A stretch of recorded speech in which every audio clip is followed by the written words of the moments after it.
இளநீ தான் இப்போ வெட்டி குடிக்க போகிறோம். நீங்கள் ஆல்ரெடி வெட்டி குடிச்சிருப்பீங்க. வெட்டி குடி. அருவாய் வச்சு வெட்டும்போது கவனமாக வெட்டணும், இல்லைன்னா கையில் போட்டுரும். ஓகே,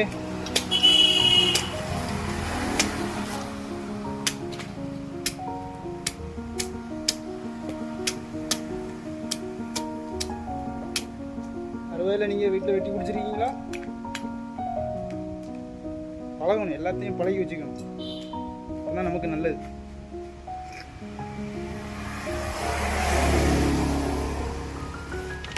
செம்ம டேஸ்ட்டு.